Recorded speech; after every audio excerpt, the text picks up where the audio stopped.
Good morning all of you. हम लोग पिछली लेक्चर में यानी लेक्चर नंबर 3 में देखे हुए थे प्रकाश के परावर्तन के नियम के बारे में हम लोग स्टडी कर चुके थे।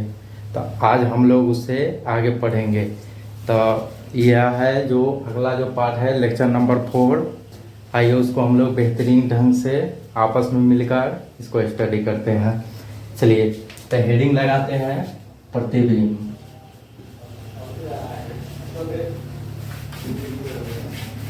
हेडिंग लगाते हैं प्रतिबिंब। चलिए तो आज के जो टॉपिक रहेगा वह है प्रतिबिंब। तो प्रतिबिंब जानने से पहले हम लोग कुछ छाया के बारे में जानते हैं। तो छाया किसको बोला जाता है? जो जब देखते होइएगा कि आपकी जो छाया इधर ब्लैक कलर के बनती है, यानी आप ही के साइज तो नहीं कर सकते हैं, लेकिन जो ब्लैक कलर के बनती है उनसे हम लोग क्या कहते हैं? छाया कहते हैं। तो यह अगर इधर से प्रकाश आ रहा है तो आपकी छाया इस प्रकार बनेगी। तो छाया जो बनता है वह हमेशा कैसा होता है? वह काला होता है। काला होता है और पारदर्शी वस्तु होगी तब उसकी छाया बनेगी। तो हमेशा याद रखिएगा छाया और प्रतिबिंब में काफी अंतर होता है। छाया जो होता है ब्लैक होता है, काला होता है, जिसको आप देखकर ये डिसाइड नहीं कर सकते हैं कि यह कौन व्यक्ति है, किस प्रकार की इसकी बाल है, या किस प्रकार का रंग है, या काला है या गोरा है, या किस प्रकार का कपड़ा पहने हुआ है। तो ये आप छाया देकर आप उसको डिसाइड नहीं कर सकते हैं। लेकिन जो प्रतिबिंब होता है तो प्रतिबिंब को आप देख सकते हैं, उसके रंग रूप आकार के बारे में आप देख सकते हैं, उसकी हाइट कैसी है, वो गोरा है या काला है, या उसका बाल किस कलर का है। तो अगर इस सब के बारे में आप जानकारी ले रहे हैं तो वह क्या कहलाता है? वह प्रतिबिंब कहलाता है।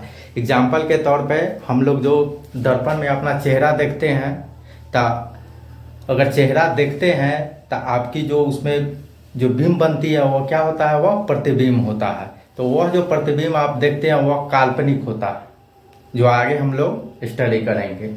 चलिए अगर मोबाइल में अपना फोटो देखते हैं तो वह जो फोटो होता है जिसको आप देखकर डिसाइड कर सकते हैं कि यह कौन व्यक्ति है, किस प्रकार का कपड़ा पहने हुआ है, गोरा है या काला है, इसका रंग रूप कैसा है। तो अगर इस सब के बारे में आप डिसाइड कर पा रहे हैं तो वह क्या है? वह प्रतिबिंब है। तो आई होप आप लोग छाया और प्रतिबिंब में अंतर समझ गए होंगे। ये छाया जो बनेगा वो हमेशा ब्लैक बनेगा, जिसको आप डिसाइड नहीं कर सकते या कौन है, किस प्रकार की व्यक्ति है, इसका रंग रूप आकार कैसा है। लेकिन प्रतिबिंब को आप देख सकते हैं, इसके रंग रूप आकार आदि के बारे में आप जानकारी ले सकते हैं। तो चलिए तो हम लोग जो पहला क्वेश्चन बनता है प्रतिबिंब। तो प्रतिबिंब क्या है इसका आंसर लिख सकते हैं किसी।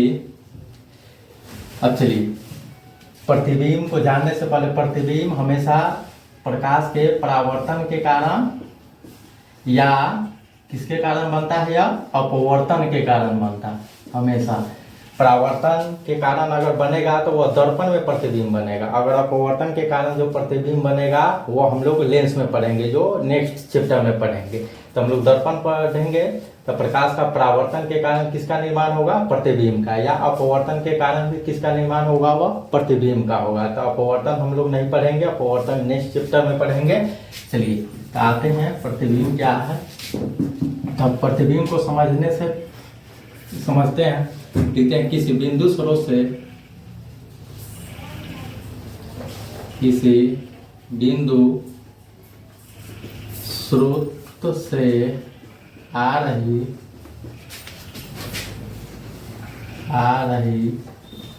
प्रकाश की किरणें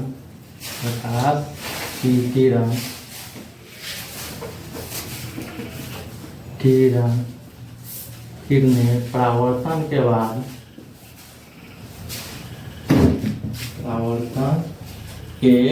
बाद जिस बिंदु पर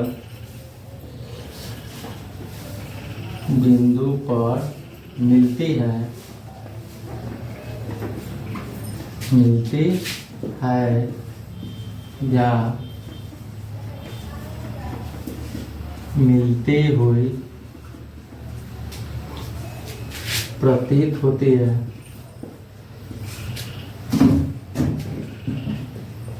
होती है उसे प्रतिबिंब कहते हैं, उसे प्रतिबिंब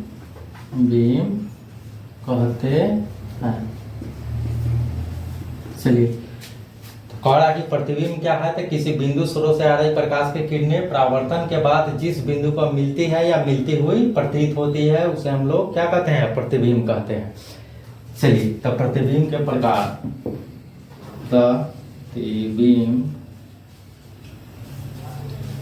के प्रकार। तो प्रतिबिंब कितने प्रकार के होते हैं, दो प्रकार के। पहला वास्तविक प्रतिबिंब, वास्तविक प्रतिबिंब, और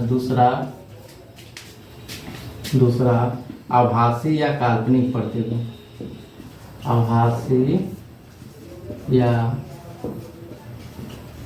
काल्पनिक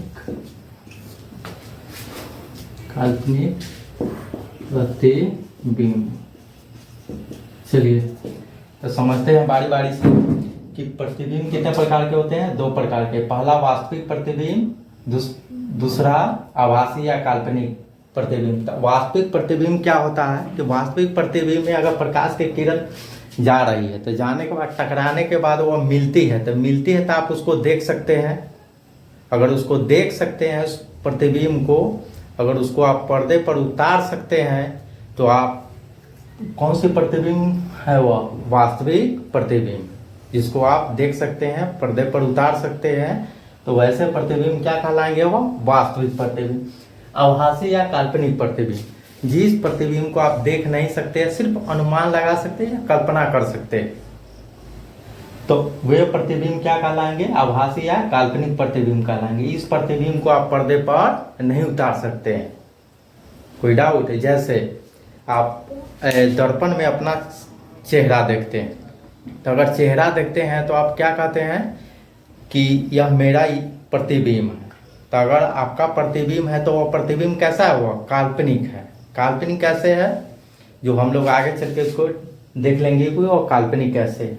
तो वास्तविक प्रतिबिंब और आभासी या आदि प्रतिबिंब में क्या अंतर होता है कि इससे आप देख सकते हैं, इसको आप पर्दे पर उतार सकते हैं, तो ये प्रतिबिंब वास्तविक प्रतिबिंब कहलाएंगे। अगर जिस प्रतिबिंब को आप सिर्फ कल्पना करके सोच सकते हैं कि इस प्रकार से दिखाई देते हैं होंगे या इस प्रकार के है, तो वैसे प्रतिबिंब को आप आभासी या काल्पनिक प्रतिबिंब कहते हैं। तो चलिए पहला लिखे रह देते हैं, वास्तविक प्रतिबिंब क्या, वास्तविक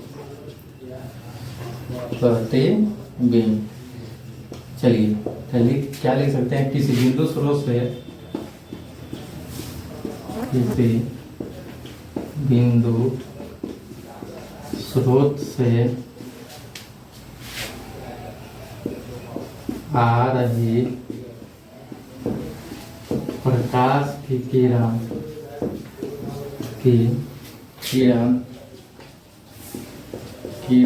परावर्तन के बाद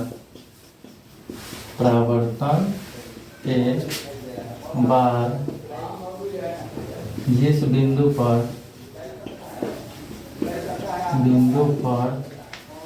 मिलती है उसे वास्तविक प्रतिबिंब कहते हैं। चलिए, तो वास्तविक प्रतिबिंब क्या है, किसी बिंदु स्रोत से आ रही प्रकाश की किरणें परावर्तन के बाद जिस बिंदु पर मिलती है, यानी रियल में मिलती है, जिस पर आप देख सकते हैं, पर्दे पर उतार सकते हैं, तो वैसे प्रतिबिंब क्या कहलाएंगे, वास्तविक प्रतिबिंब। तो वास्तविक प्रतिबिंब प्रकाश चुनकर के लिखेंगे, वास्तविक प्रतिबिंब हमेशा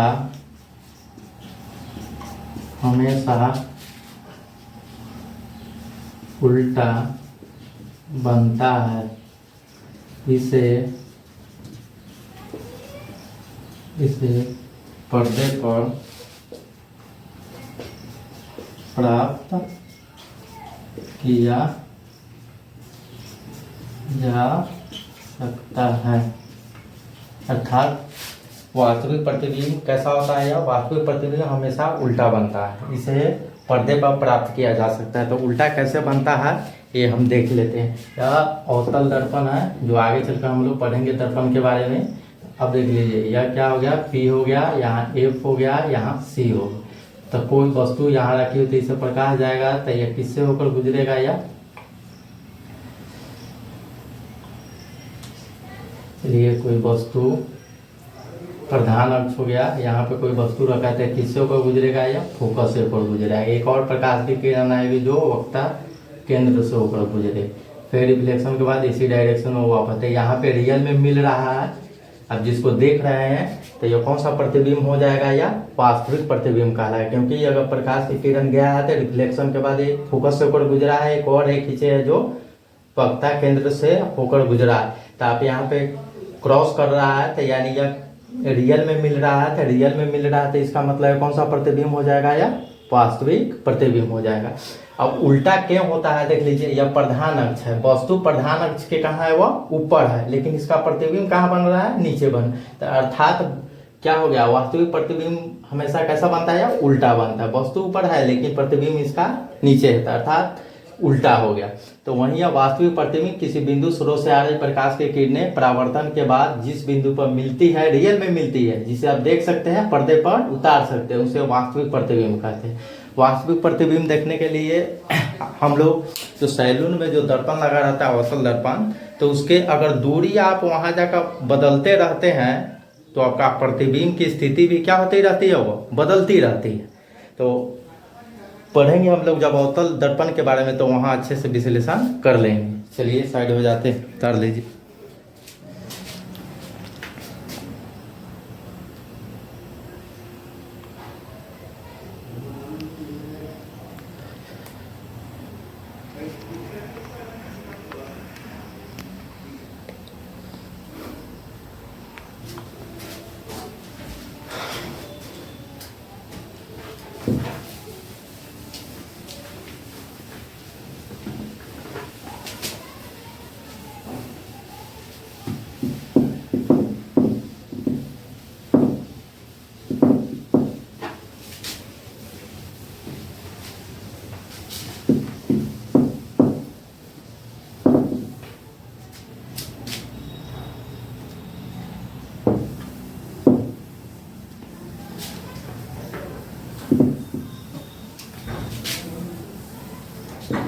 चलिए तो वास्तविक प्रतिबिंब हो गया, दूसरा काल्पनिक प्रतिबिंब, या इसी को क्या बोलते हैं, आभासी प्रतिबिंब। काल्पनिक प्रतिबिंब तो क्या डेफिनेशन हो सकता है, इसमें मिलती है या मिलती हुई प्रतीत होती है, तो इसमें मिलती हुई प्रतीत होती है, यानी फीलिंग होता है, कल्पना करते हैं।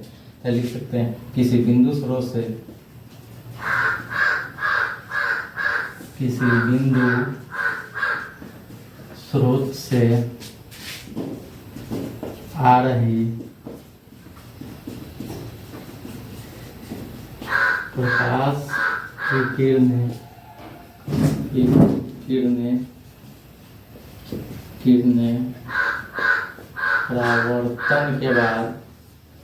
परावर्तन के बाद जिस बिंदु पर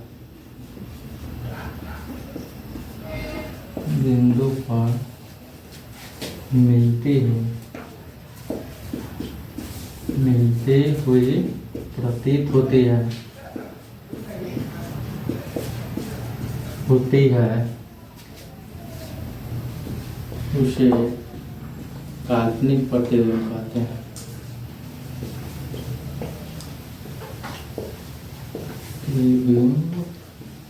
कहते हैं देख लीजिए इसमें क्या है, मिलती हुई प्रतीत होती है। प्रतीत होने का मतलब हो गया कि जिसको हम लोग कल्पना करते हैं कि यहाँ जाकर मिल रहा होगा या इस प्रकार का होगा, इमेजिंग करते हैं। तो अगर इमेजिंग करते हैं तो कैसा प्रतिबिंब होगा, वह काल्पनिक प्रतिबिंब होगा। तो क्या इसे पर्दे पर उतारा जा सकता है, नहीं, इसे आप पर्दे पर नहीं उतार सकते हैं।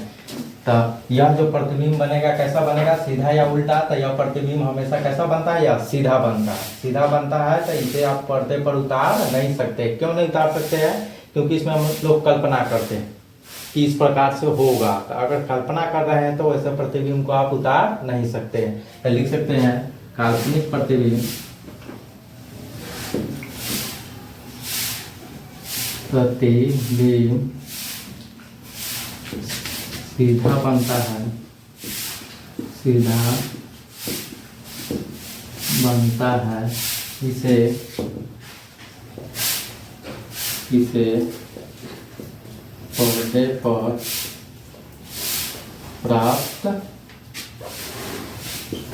नहीं किया जा सकता है।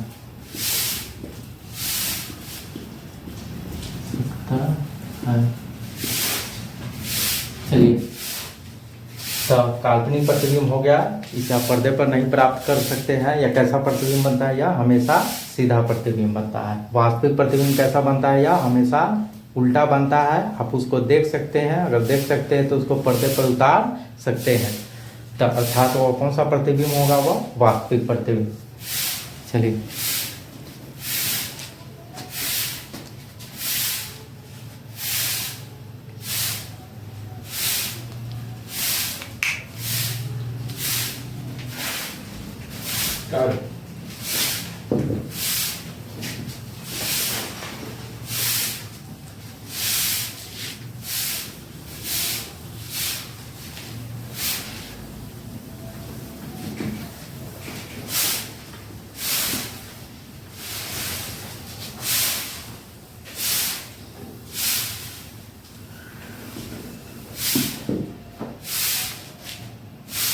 चलिए अगला जो टॉपिक होगा वो दर्पण।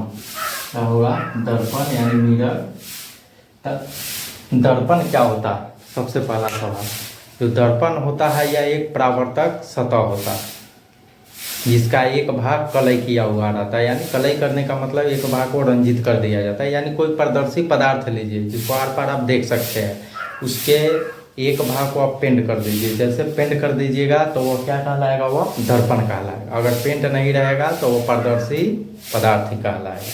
तो डाउट क्लियर हो गया? दर्पण किसे कहते हैं? जिसका एक भाग क्या हो, मतलब एक पारदर्शी पदार्थ हो जिसका एक भाग को आप कलई कर दीजिए यानी रंजित कर दीजिए। अगर रंजित कर दे रहे हैं तो प्रकाश उसको आर पार नहीं कर पाएगा, रिफ्लेक्शन कर देगा, प्रकाश का परावर्तन कर देगा। तो उसे हम लोग क्या कहेंगे? दर्पण कहेंगे। चलिए लिख सकते हैं, दर्पण एक परावर्तक सतह है, तक सतह है जिसका एक भाग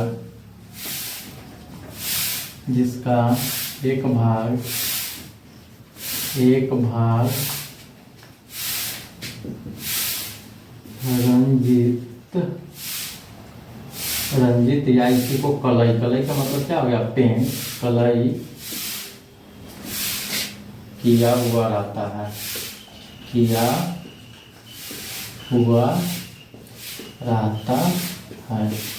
तो कोई डाउट? दर्पण किसे कहते हैं? तो दर्पण एक परावर्तक सतह है जिसका एक भाग रंजित यानी कलई किया हुआ रहता है। अगर कलई नहीं कीजिएगा तो वह दर्पण नहीं कहलाएगा। चलिए, तो दर्पण ये मान लेते हैं कि यह पारदर्शी पदार्थ है जिसको अगर इसमें देखेंगे तो आप इधर भी देख सकते हैं, अगर इधर से भी देखते हैं तो आप इसको मतलब इधर भी देख सकते हैं। आर पार है पारदर्शी पदार्थ। अगर इसको एक तरफ से पेंट कर दीजिएगा, क्या कर दीजिएगा? पेंट। अगर पेंट कर दिए तो ये क्या कहलाएगा? यह दर्पण कहलाएगा। लेकिन अगर इसको पेंट कर रहे हैं तो किस चीज़ से पेंट करना पड़ता है? AgNO3 से यानी सिल्वर नाइट्रेट से। जो भी दर्पण होता है तो उस दर्पण के एक भाग को अगर कलई किया जाता है यानी पेंट किया जाता है तो वह सिल्वर नाइट्रेट से पेंट किया जाता है। पेंट करने के बाद फिर ऊपर से वो और लेप चढ़ा दिया जाता है, फिर उसके बाद प्लास्टिक का कवर कर दिया जाता है, तो वह अच्छा दर्पण माना जाता है या अच्छा दर्पण होता है। चलिए, तो दर्पण क्या है? दर्पण एक परावर्तक सतह है जिसका एक भाग रंजित किया हुआ रहता था। अब इसमें पूछेंगे, बताइए कौन सा भाग रंजित किया हुआ, इधर वाला या इधर वाला? तो इधर से अगर चिन्ह लगा है तो इसका मतलब है इधर। तो इसे आप या किसका लेप चढ़ाया जाता है, पेंट किया जाता है? तो सिल्वर नाइट्रेट का पेंट किया जाता है।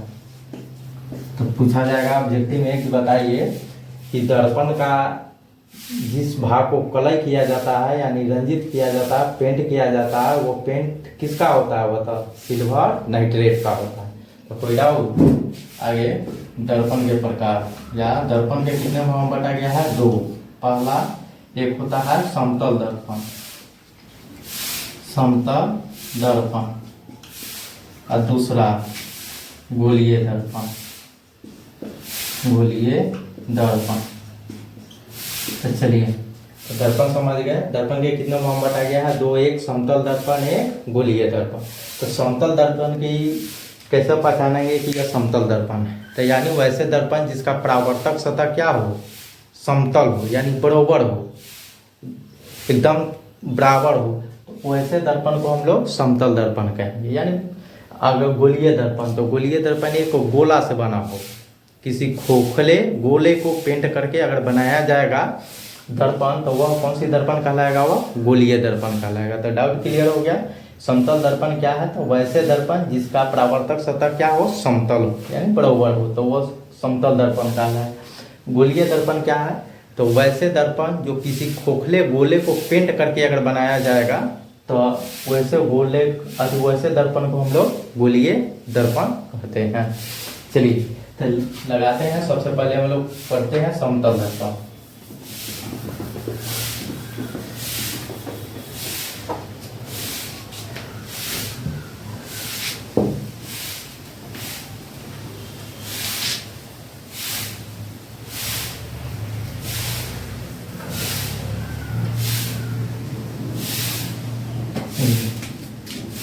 समतल दर्पण का डेफिनेशन। समतल दर्पण क्या लिख सकते हैं? जिस दर्पण का परावर्तक सतह क्या हो? समतल हो। लिख लीजिए, जिस दर्पण का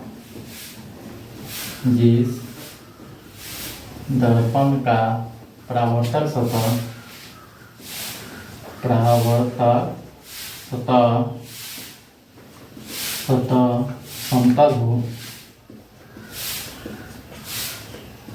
समतल हो, उसे समतल दर्पण कहते हैं। समतल दर्पण कहते हैं।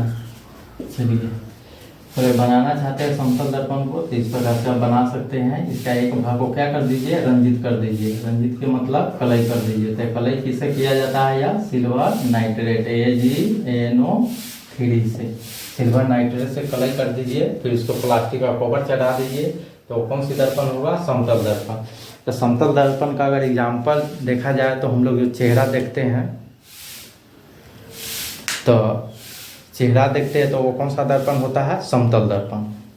चलिए, अगर आप इसके अलावा जाते हैं होटल में, उसके बाद देखते हैं जो दर्पण लगा होता है सामने बेसिन में, तो वो भी कौन सा दर्पण का एग्जाम्पल है? वह समतल दर्पण का एग्जाम्पल है। या घर में अलमीरा में भी हम लोग देखते हैं आईना सेट रहता है, तो वो कौन सा दर्पण होता है? समतल दर्पण। समतल दर्पण की एक खास होती है कि जिस प्रकार की वस्तु रहेगी या जितना साइज का वस्तु रहेगा, उसका प्रतिबिंब समतल दर्पण में उतना ही साइज और आकार का बनेगा।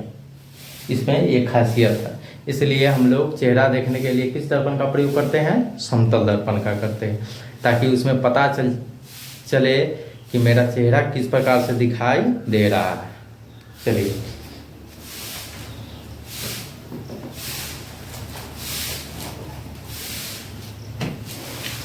चलिए, अब चलिए तो मिटा दे। तो समतल दर्पण हो गया जिस दर्पण का परावर्तक सतह समतल हो या बराबर हो, उसे समतल दर्पण कहते हैं। एक तरफ से पेंट कर दीजिए, तो वो पेंट किसका होना चाहिए? सिल्वर नाइट्रेट का होना चाहिए। अगर प्रकाश इधर से आएगी तो इधर से परावर्तन होगा, रिटर्न हो जाएगी।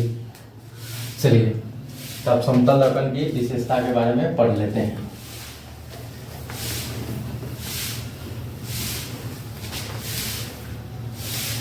चलिए, समतल दर्पण की विशेषता। समतल दर्पण की विशेषता क्या क्या इसकी विशेषताएं होती है, इसके बारे में जान लेते हैं। पहला, क्या क्या विशेषताएं होती है?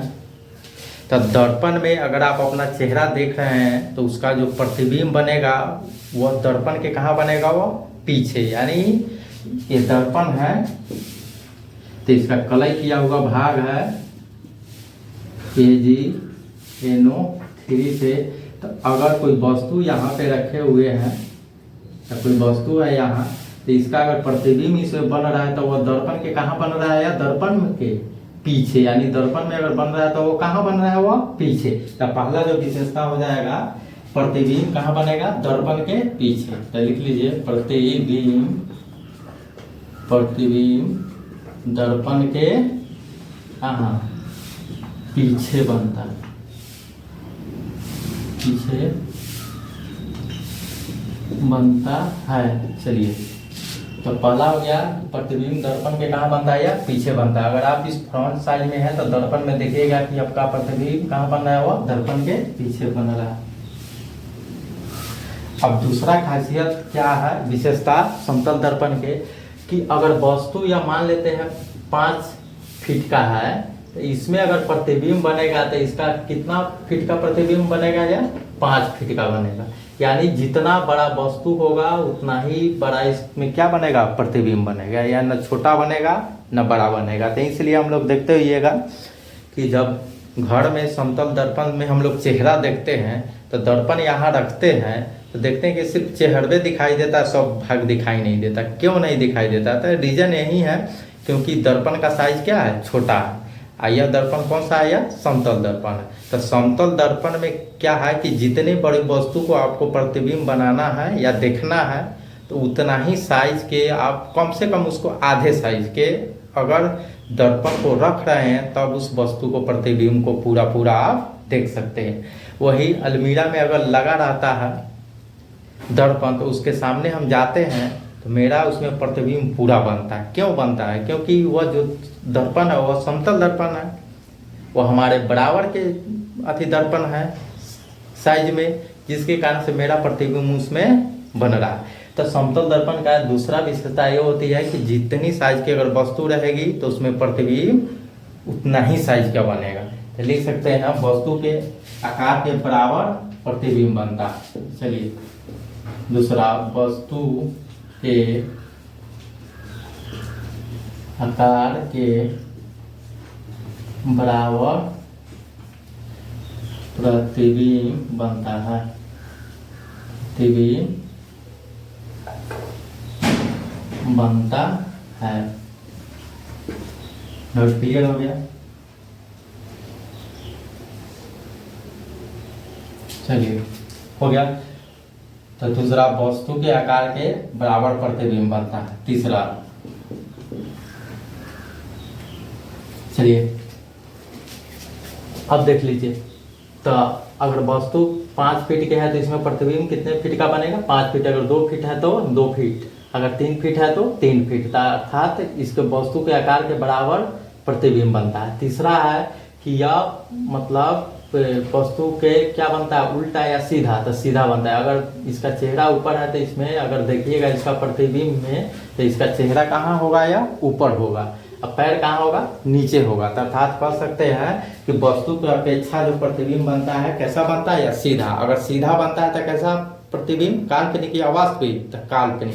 तो लिख सकते हैं तीसरा, वस्तु की अपेक्षा, वस्तु के अपेक्षा सीधा प्रतिबिंब बनता है, सीधा प्रतिबिंब बनता है, सीधा प्रतिबिंब बनता है। यानी अगर वस्तु का कोई वस्तु है तो यहाँ अगर उसकी माथा है या सिर है तो इस प्रतिबिंब में भी देखिएगा इसका सिर कहाँ होगा, ऊपर होगा, पैर कहाँ होगा, नीचे होगा। तो उसी को वस्तु की अपेक्षा कैसा प्रतिबिंब बनता है, या सीधा बनता है। चलिए चौथा,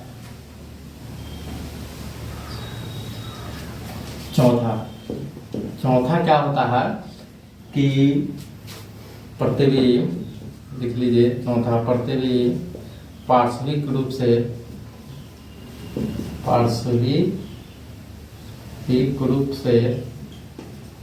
से उल्टा बनता है, उल्टा बनता है। उल्टा, पार्श्विक रूप से उल्टा कहने का हुआ कि अगर दर्पण में आप बायां हाथ उठाते हैं, अब मतलब दर्पण के सामने अगर आप खड़े हैं तो आप बायां हाथ उठाते हैं तो दर्पण में आपको लगेगा कि कौन सा अभी हाथ उठ रहा है, वह तो दाहिना हाथ उठ रहा है। अगर इस भाग वाला, अगर इसको आप उठा रहे हैं तो दर्पण में आपको लगेगा कि ये वाला भाग उठ रहा है। तो अर्थात इससे क्या पता चल रहा है कि यह पार्श्विक रूप से क्या होता है, उल्टा, यानी दायां वाला भाग बायां ओर या बायां वाला भाग दायां ओर ही दिखाई देता है। तो इसी को हम लोग क्या कहते हैं, पार्श्विक रूप से जो इसमें प्रतिबिंब बनता है कैसा बनता है, या उल्टा बनता है।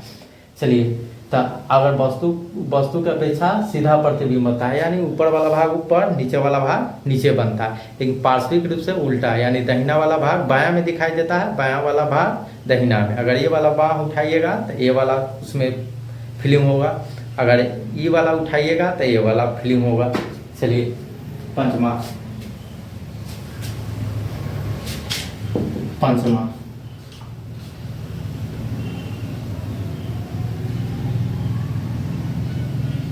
प्रतिबिंब दर्पण के उतना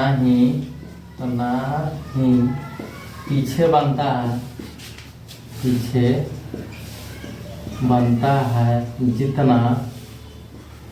जितना वस्तु दर्पण के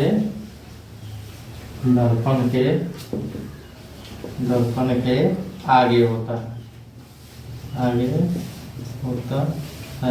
चलिए, तो प्रतिबिंब दर्पण को उतना ही पीछे बनता है जितना वस्तु दर्पण के आगे होता है। अर्थात जितना आप दर्पण के पास जाइएगा उसका प्रतिबिंब उतना ही दूर बनेगा। अगर आप जितना पीछे जाइएगा यानी दूर जाइएगा उसका प्रतिबिंब उतना ही आगे बनेगा। तो क्लियर हो गया कि समतल दर्पण की विशेषताएं क्या है। चलिए, तो हो गया विशेषताएं क्या हो गया, पांचों। पहला, प्रतिबिंब दर्पण के पीछे बनता है, यानी फ्रंट पे, शीशा पे नहीं, कहाँ पे, जहाँ पे AgNO3 नाइट्रेट, सिल्वर नाइट्रेट का जो कलर किया रहता है वहां पे बनता है। चलिए, वस्तु के आकार के बराबर का प्रतिबिंब बनता है, यानी जिस साइज का वस्तु रहेगा प्रतिबिंब समतल दर्पण में उसी साइज का बनेगा, इसमें कोई चेंजिंग नहीं होगा। अगर 2 फीट है तो 2 फीट, 3 फीट है तो 3 फीट, लेकिन गोलीय दर्पण में चेंज हो जाता है। चलिए, वस्तु की अपेक्षा सीधा प्रतिबिंब, अगर वस्तु का ऊपर वाला भाग है तो दर्पण में भी ऊपर वाला भाग होगा। अब प्रतिबिंब पार्श्विक रूप से उल्टा होता है, पार्श्विक रूप से दायां वाला भाग बायां में, बायां वाला भाग दायां में। जैसे R यहाँ लिख रहे हैं तो आपको इस प्रकार से है, अगर इसको दर्पण में देखिएगा तो किस प्रकार दिखाई देगा, या इस प्रकार से। तो यानी यह बायां वाला भाग दायां में और दायां वाला भाग कहाँ, बायां में। अर्थात इससे सिद्ध हो जा रहा है कि प्रतिबिंब इसमें जो पार्श्विक रूप से क्या बनेगा, वह उल्टा बनेगा। प्रतिबिंब दर्पण को उतना ही पीछे बनता है जितना वस्तु के दर्पण के आगे होता है। जितना आप आगे जाइएगा प्रतिबिंब उतना ही पीछे, आप जितना पीछे जाइएगा प्रतिबिंब उतना ही आगे। चलिए, तो नेक्स्ट जो क्लास होगी वह गोलीय दर्पण से होगी। तो गोलीय दर्पण में हम लोग पढ़ेंगे अवतल दर्पण, उत्तल दर्पण के बारे में। चलिए, तो रहने देते हैं इतना ही, मिलते हैं फिर नेक्स्ट वीडियो में। Thank you all of you. अगर सेशन अच्छा लगे तो आप लोग लाइक, शेयर और कमेंट किया कीजिए। इसके लिए ग्लोबल रिसर्च पॉइंट आपका सदा आभारी रहेगा। Thank you so much, love you. मिलते हैं नेक्स्ट लेक्चर में। टॉपिक होगी गोलीय दर्पण, अवतल दर्पण या और उत्तल दर्पण। Thank you so much all of you.